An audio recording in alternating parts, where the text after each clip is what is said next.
You've described this debate that has developed as a result of more consideration of encrypting data.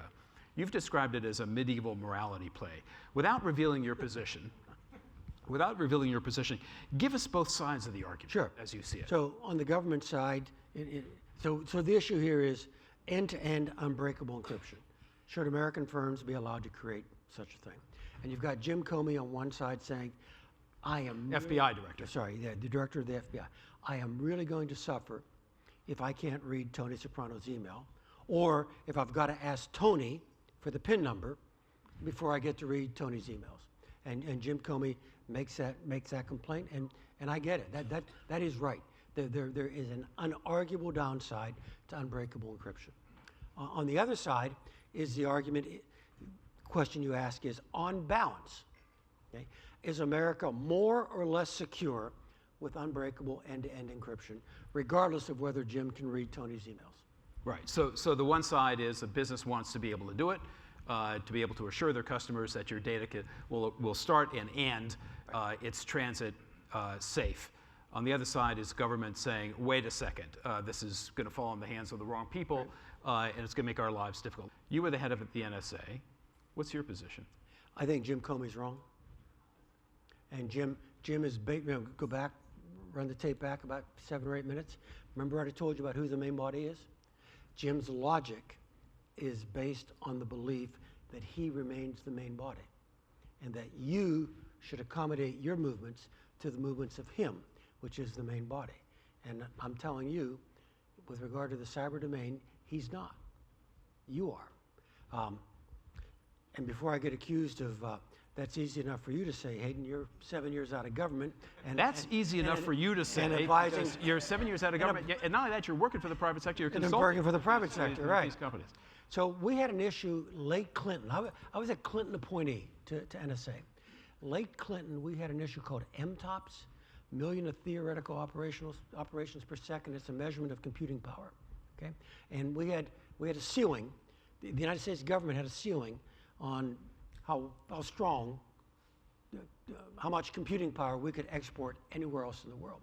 And you know, as business is business, sooner or later you start bumping up against that ceiling, and American business was beginning to suffer that they couldn't sell their best machines globally. They had to sell them only within the United States. So John Podesta called us all down to the White House. This is 2000. And we had this big huddle, what are we going to do? And so I went back to the agency and said, let's think our way through this. And we had long discussions at NSA now, mind you. Okay, you know what NSA does, right? We had long discussions at NSA. I went back down to the next meeting that John had held and would hold, and I'd said, we changed our mind. All right? We've now, what's the right word? We've ended our request that you restrict the export of high-end computing, that you restrict the export of supercomputers. Now look, we don't want you selling it to him ever, or them, you list the Cubans, you list the North Koreans, a couple of others. But beyond a few special cases where you just can't sell it at all, we believe that you should be able to sell any computer you can make to anybody on the planet. And our rationale was the overall health of the American computing industry was a far more strategic advantage to the security mission. It's not a commercial argument.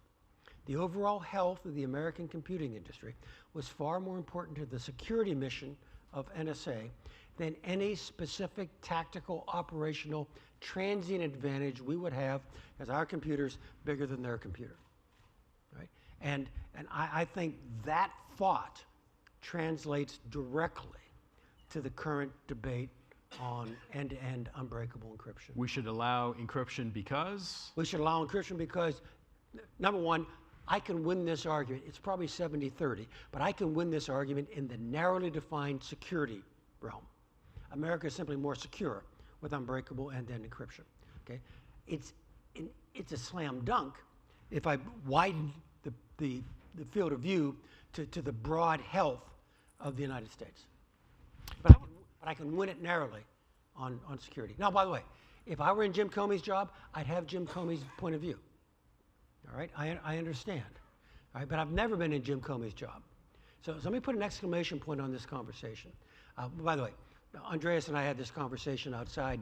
He said, well, I think I know what your view of encryption is. And I said, well, I don't think you do. and my view on encryption is the same as Mike Chertoff's. And my view on encryption is the same as Bill Lynn's, former Deputy Secretary of Defense. And my view on encryption is the same as Mike McConnell, who was one of my predecessors at NSA and later became Director of National Intelligence. And Mike's got street cred on this because Mike in the mid-90s, all right, he went through this movie with regard to something called Clipper chip. Okay, I'm seeing some nods here. In essence, NSA would say, we're going dark, we're going dark. You gotta bake a back door into the glass. Otherwise, oh, I can't tell you what's gonna happen, but it's gonna really be bad. And Mike really fought that. This is kind of mid-Clinton, this is mid-1990s. He lost. We didn't get the Clipper chip, we didn't get the back door. And we then began the greatest 15 years in the history of electronic surveillance. It didn't matter. We figured out ways to get around the quote-unquote unbreakable encryption. Number one, no encryption's unbreakable, all right? It just takes more computing power. And number two, we developed, by the way, when I say this to larger audiences, all the civil libertarians in the room are very surprised. They begin to applaud. They start tearing down the goalposts. They want to come and get me and carry me off on their shoulders. As a former NSA director, oh God, he's seen the light. And then I get to the point and let me tell you how we worked around not getting the Clipper chip. And the way we worked around it was bulk collection of metadata, at which point the crowd turns ugly, okay? They put down the goalposts and start looking for rope, and then they come after me as they originally intended. John, it's very important to emphasize. Okay? It's the paradigm.